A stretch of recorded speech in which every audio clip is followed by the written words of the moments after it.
ಜೈ ಶ್ರೀರಾಮ್. ರೀಪೋಸ್ ಅರ್ಪಿಸುವ ಚಕ್ರವ್ಯೂಹ ಕಾರ್ಯಕ್ರಮಕ್ಕೆ ಸ್ವಾಗತ. ನಾನು ಸೌಮ್ಯ ಸನಾತನಿ. ನಮ್ಮ ಟಿವಿ ಕ್ರಮದ ಎಲ್ಲಾ ಕಾರ್ಯಕ್ರಮಗಳ ನೋಟಿಫಿಕೇಶನ್ ನಿಮಗೆ ಸಿಗ್ಬೇಕಂತ ಹೇಳಿದ್ರೆ ನಮ್ಮ ಟಿವಿ ಕ್ರಮ ಚಾನೆಲ್ ಅನ್ನ ಸಬ್ಸ್ಕ್ರೈಬ್ ಮಾಡಿ, ಹಾಗೆ ಬೆಲ್ ಬಟನ್ ಕ್ಲಿಕ್ ಮಾಡೋದನ್ನ ಖಂಡಿತ ಮರಿಬೇಡಿ. ವೀಕ್ಷಕರೇ, ಇವತ್ತೋ ನಾಳೆಯೋ ಅಧಿಕಾರ ಕಳ್ಕೊಳ್ಳುವಂತಹ ಭಯದಲ್ಲಿರುವಂತಹ ಮುಖ್ಯಮಂತ್ರಿ ಸಿದ್ದರಾಮಯ್ಯನವರು ಈಗ ಮತ್ತೆ ಹಿಂದೂ ಧರ್ಮವನ್ನ ಒಡೆಯೋದಕ್ಕೆ ಮುಂದಾಗಿದ್ದಾರೆ. ರಾಜ್ಯದಲ್ಲಿ ಹಿಂದೂಗಳ ಮೇಲೆ ಮುಸ್ಲಿಮರು ದಾಳಿ ಮಾಡಿದ್ರು ಸುಮ್ಮನಿರುವ ಮೂಲಕ, ಮದ್ದೂರಿನಲ್ಲಿ ಗಣಪತಿ ಮೆರವಣಿಗೆ ಮೇಲೆ ಕಲ್ಲು ತೂರಾಟ ನಡೆದ್ರೂ ಕೂಡ ಸೈಲೆಂಟ್ ಆಗಿರುವಂತಹ ಧರ್ಮಸ್ಥಳ ಪ್ರಕರಣವನ್ನ SIT ತನಿಖೆಗೆ ವಹಿಸುವ ಮೂಲಕ ಹಿಂದೂ ವಿರೋಧಿ ನೀತಿ ಅನುಸರಿಸಿದ್ರು.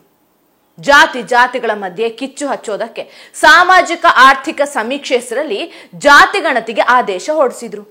ಇದರ ಮಧ್ಯೆ ಸಿದ್ದರಾಮಯ್ಯ ನೇತೃತ್ವದ ರಾಜ್ಯ ಸರ್ಕಾರ ಈಗ ಹಿಂದೂ ಧರ್ಮವನ್ನ ಒಡೆಯೋಕೆ ಮತ್ತೆ ಪ್ರಯತ್ನ ಮಾಡ್ತಾ ಇದೆ. ಕೆಲ ದಿನಗಳ ಹಿಂದೆ ಅಷ್ಟೇ ಬೆಂಗಳೂರಿನ ಅರಮನೆ ಮೈದಾನದಲ್ಲಿ ನಡೆದಂತಹ ಬಸವ ಸಂಸ್ಕೃತಿ ಅಭಿಯಾನದ ಸಮಾರೋಪ ಸಮಾರಂಭದಲ್ಲಿ ಕೆಲ ಲಿಂಗಾಯತ ಮಠಾಧೀಶರು ಪ್ರತ್ಯೇಕ ಲಿಂಗಾಯತ ಧರ್ಮ ಮಾಡಬೇಕು ಅಂತ ಒತ್ತಾಯಿಸಿದ್ದಾರೆ. ಸಭೆಯ ಬಳಿಕ ಸಚಿವ MB ಪಾಟೀಲ್ ಅವರು ಬಹಿರಂಗವಾಗಿಯೇ ಪ್ರತ್ಯೇಕ ಲಿಂಗಾಯತ ಧರ್ಮದ ಬಗ್ಗೆ ಮಾತಾಡಿದ್ದಾರೆ. ಸರ್ಕಾರ ಮತ್ತು ರಾಜ್ಯ ಸರ್ಕಾರ ಸಹಭಾಗಿತ್ವದಿಂದ ಅದನ್ನ ಕೇಂದ್ರ ಸರ್ಕಾರ ರೆಕಮೆಂಡ್ ಮಾಡಬೇಕಾಗ್ತದೆ ಅಂತ ಹೇಳಿದ್ದಾರೆ. ಸರ್, ಈಗ ಬಸವಣ್ಣವರು ಹೇಳಿದ ಮಾರ್ಗದಲ್ಲಿ ನಾವು ನಡಿಬೇಕು ಅಂತ ಸಿದ್ದರಾಮಯ್ಯನವರು ಹೇಳಿದ್ರು. ಆದ್ರೆ ಕೆಲವರು ಅದನ್ನ ಪ್ರತ್ಯೇಕ ಲಿಂಗಾಯತ ಧರ್ಮಕ್ಕೆ ಮುಖ್ಯಮಂತ್ರಿಗಳ ಅಭಿಪ್ರಾಯ ಅನ್ನೋ ತರ ಚರ್ಚೆಯನ್ನ ಮಾಡ್ತಿದ್ದಾರೆ. ನೋಡ್ರಿ, ಒಂದು ಹೇಳ್ತೀನಿ, ಬಸವಣ್ಣನವರು ಈಗ ನಾನು ನಿನ್ನೆ ಹೇಳಿದ್ವಿ, ಎಲ್ಲರೂ ಭಾರತೀಯರು ಎಟ್ ಫಸ್ಟ್ ಏನ್ರಿ, ಭೌಗೋಳಿಕವಾಗಿ ಹಿಂದೂಗಳು ಭಾರತೀಯರು. ಈ ರೀತಿ ಯಾವ ರೀತಿ ಸಿಖ್ ಮತ್ತು ಬೌದ್ಧ ಜೈನ ಇದಾವೆ ಏನ್ರಿ, ಭಾರತದಲ್ಲಿರೋ ಎಲ್ಲರೂ ಕೂಡ ಹಿಂದೂಗಳು. ಆದರೆ ಇದು ಒಂದು ಧರ್ಮ, ಬಸವ ಧರ್ಮ. ಯಾವ ರೀತಿ ಸಿಕ್ಕು ಮತ್ತು ಜೈನ ಬೌದ್ಧ ಧರ್ಮ ಇದೆ, ಇಂಡಿಕ್ ರಿಲಿಜನ್ಸ್ ಅಂತೀವಿ ನಾವು ಅದಕ್ಕೆ, ಆ ರೀತಿ ಇರುವಂಥದ್ದು. ಹೀಗಾಗಿ ಪ್ರಶ್ನೆ ಏನಿದೆ, ಈ ಸಲ ಯಾರ್ದು ಆಟ ನಡೆಯೋದಿಲ್ಲ ತಮ್ಗೆ ಗೊತ್ತಿದೆ. ಎಲ್ಲರೂ ಇವತ್ತಿನ ದಿವಸ ಒಕ್ಕಟ್ಟಿನಲ್ಲಿದ್ದಾರೆ. ಇವತ್ತು ಯಾರು ಕೂಡ ಮುಖ್ಯಮಂತ್ರಿ ತಲೆ ಕಟ್ಟೋದಲ್ಲ, ಯಾರ ಆಟಗಳು ಇವತ್ತಿನ ದಿವಸ ನಡೆಯೋದಿಲ್ಲ. ಅಲ್ಲಿಗೆ 2017-18ರಲ್ಲಿ ಮಾಡಿದಂಥ ಪ್ರಯತ್ನದಂತೆಯೇ ಕಾಂಗ್ರೆಸ್ ಸರ್ಕಾರ ಹಿಂದೂ ಧರ್ಮವನ್ನ ಒಡೆಯೋಕೆ ಹುನ್ನಾರ ಮಾಡಿದೆ ಅಂತ ಆಯ್ತಲ್ವಾ? 100% ಹೌದು.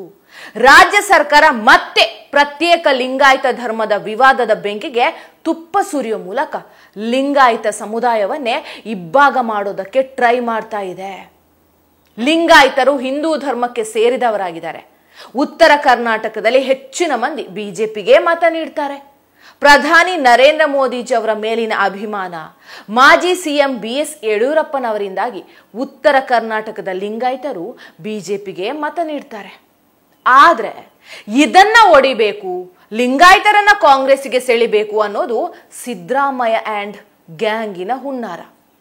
ಇದೇ ಕಾರಣಕ್ಕಾಗಿ ಲಿಂಗಾಯತ ಸಮುದಾಯದ ಮಠಾಧೀಶರನ್ನ ಮುಂದಿಟ್ಕೊಂಡು ಪ್ರತ್ಯೇಕ ಧರ್ಮದ ಬೀಜ ಬಿತ್ತೋದಕ್ಕೆ ಪ್ರಯತ್ನ ಮಾಡ್ತಾ ಇದ್ದಾರೆ. ಅದರಲ್ಲೂ ಸಿದ್ದರಾಮಯ್ಯನವರು ಸಚಿವ MB ಪಾಟೀಲ್ ಅವರನ್ನ ಬಳಸ್ಕೊಂಡು ಮಠಾಧೀಶರನ್ನೆಲ್ಲ ಒಗ್ಗೂಡಿಸ್ತಾ ಇದ್ದಾರೆ.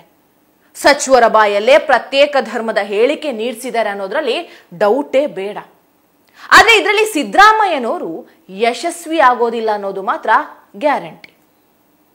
ಹೌದು ವೀಕ್ಷಕರೇ, 2013ರಲ್ಲಿ ಅಧಿಕಾರಕ್ಕೆ ಬಂದಿದ್ದಂಥ ಸಿದ್ದರಾಮಯ್ಯನವರ ಸರ್ಕಾರ ಹಿಂದೂ ಧರ್ಮವನ್ನ ಒಡೆದು ಪ್ರತ್ಯೇಕ ಲಿಂಗಾಯತ ಧರ್ಮವನ್ನ ಸ್ಥಾಪಿಸೋದಕ್ಕೆ ತುಂಬಾ ಟ್ರೈ ಮಾಡಿದ್ರು. ಆಗ್ಲೂ ಸಚಿವರಾಗಿದ್ದಂಥ MB ಪಾಟೀಲ್ ಅವರು ಪ್ರತ್ಯೇಕ ಧರ್ಮಕ್ಕಾಗಿ ತುಂಬಾ ಟ್ರೈ ಮಾಡಿದ್ರು.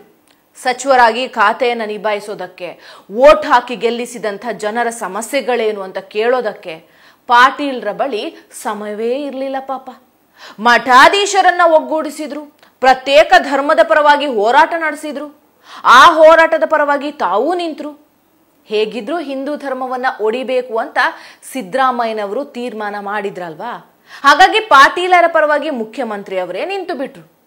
ಇದೆಲ್ಲದರ ಪರಿಣಾಮವಾಗಿ ಪ್ರತ್ಯೇಕ ಲಿಂಗಾಯತ ಧರ್ಮ ಸ್ಥಾಪಿಸಬೇಕು ಅಂತ ರಾಜ್ಯ ಸರ್ಕಾರ ಕೇಂದ್ರ ಸರ್ಕಾರಕ್ಕೆ ಶಿಫಾರಸು ಮಾಡಿತು. ಆದ್ರೆ ಕೇಂದ್ರದಲ್ಲಿ ಮೋದಿ ಸರ್ಕಾರ ಇದ್ದ ಕಾರಣ ಹಿಂದೂ ಧರ್ಮವನ್ನ ಒಡೆಯೋದಕ್ಕೆ ಬಿಡ್ಲಿಲ್ಲ.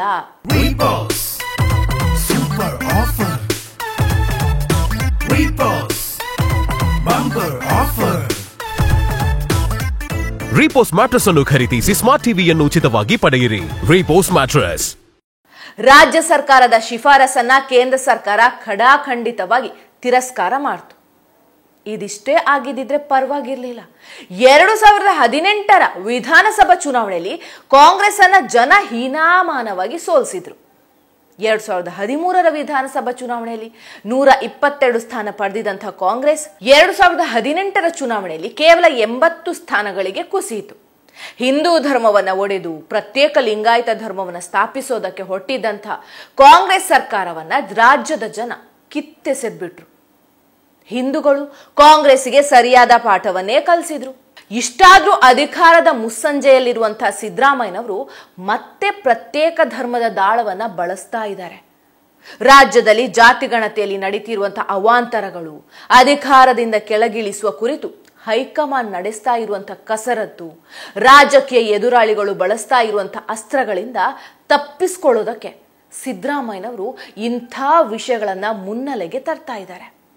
ಆ ಮೂಲಕ ಜನರ ಗಮನವನ್ನ ಬೇರೆ ಕಡೆ ಸೆಳೆಯೋದಕ್ಕೆ ಯತ್ನಿಸ್ತಾ ಇದ್ದಾರೆ. ಆದ್ರೆ ಇದಕ್ಕಾಗಿ ಹಿಂದೂ ಧರ್ಮವೇ ಇಬ್ಬಾಗವಾಗಬೇಕಾ ಅಂತ ನಾಡಿನ ಹಿಂದೂಗಳ ಪ್ರಶ್ನೆ. ಕೆಲ ಮಠಾಧೀಶರು ಜಾತಿ ಧರ್ಮದ ಅಸ್ತ್ರವನ್ನ ಬಳಸ್ತಾ ಇದ್ದಾರೆ.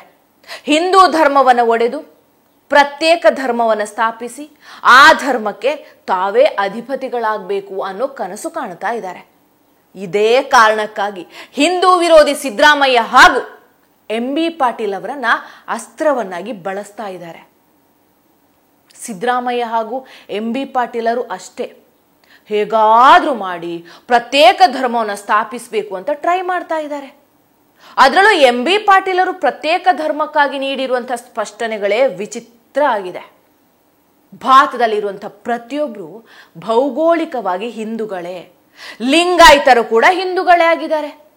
ಆದ್ರೆ ಅವರು ಪ್ರತ್ಯೇಕ ಧರ್ಮಕ್ಕೆ ಬೇಡಿಕೆ ಇಡ್ತಾ ಇದ್ದಾರೆ. ಹಾಗಾಗಿ ಹೊಸ ಧರ್ಮವನ್ನ ಸ್ಥಾಪಿಸಬೇಕು ಅಂತ ಹೇಳ್ತಾ ಇದ್ದಾರೆ.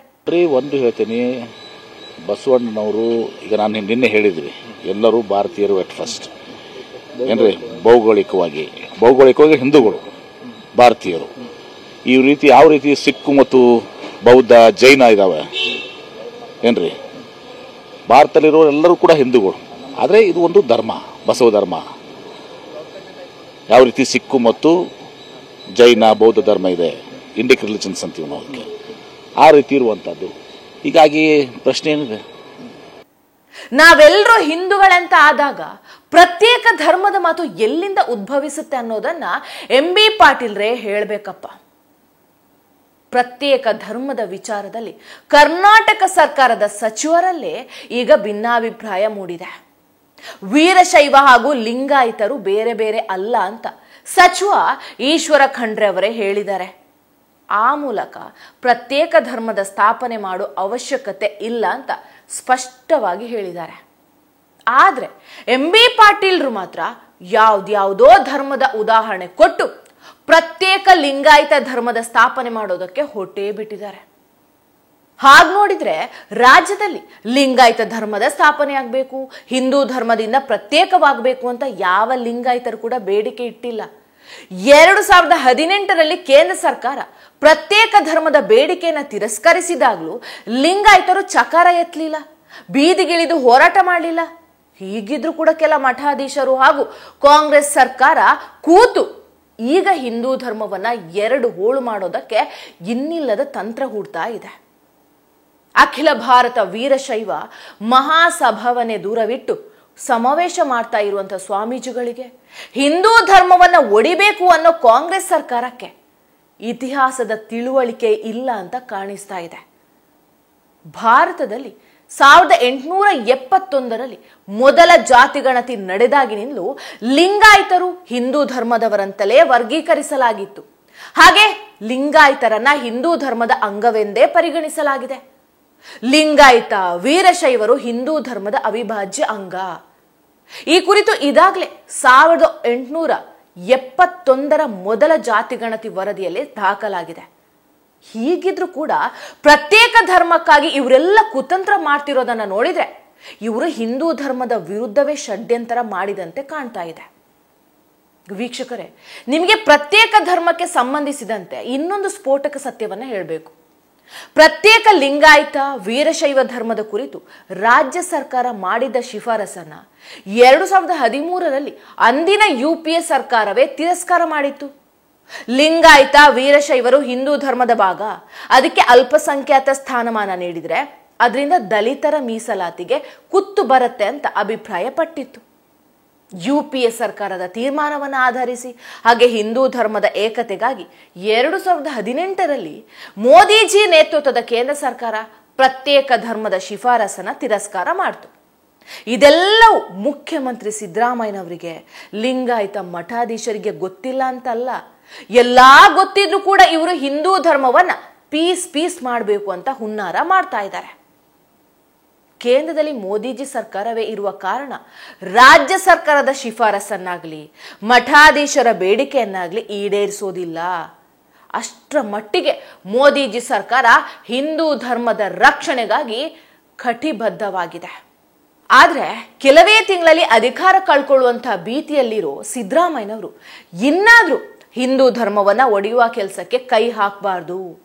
ತಮ್ಮ ಬೆಂಬಲಿಗ ಸಚಿವರ ಮೂಲಕ ಮಠಾಧೀಶರನ್ನ ಪ್ರಚೋದಿಸುವ ಮೂಲಕ ಅವರ ಬೇಡಿಕೆಗಳಿಗೆ ಬೆನ್ನೆಲುಬಾಗಿ ನಿಲ್ಲೋ ಮೂಲಕ ಹಿಂದೂ ಧರ್ಮದ ತಂಟೆಗೆ ಹೋಗಬಾರ್ದು.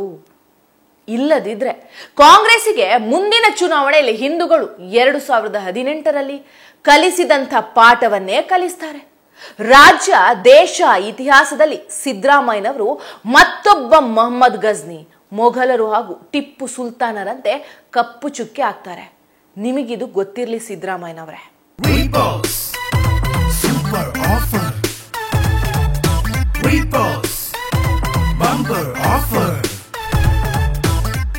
ರೀಪೋಸ್ ಮ್ಯಾಟ್ರೆಸ್ ಅನ್ನು ಖರೀದಿಸಿ ಸ್ಮಾರ್ಟ್ ಟಿವಿಯನ್ನು ಉಚಿತವಾಗಿ ಪಡೆಯಿರಿ. ರೀಪೋಸ್ ಮ್ಯಾಟ್ರೆಸ್. ಟಿವಿ ವಿಕ್ರಮ, ದೇಶ ನಿಮ್ಮ ಕೈಯಲ್ಲಿ. ಈ ಕಾರ್ಯಕ್ರಮ ನಿಮಗೆ ಇಷ್ಟ ಆಗಿದ್ದಲ್ಲಿ ಲೈಕ್, ಶೇರ್ ಹಾಗೂ ಕಮೆಂಟ್ ಮಾಡಿ. ಟಿವಿ ವಿಕ್ರಮದ ಕಾರ್ಯಕ್ರಮಗಳನ್ನು ನಿರಂತರವಾಗಿ ವೀಕ್ಷಿಸಲು ಸಬ್ಸ್ಕ್ರೈಬ್ ಮಾಡಿ, ಬೆಲ್ ಐಕನ್ ಒತ್ತಿ.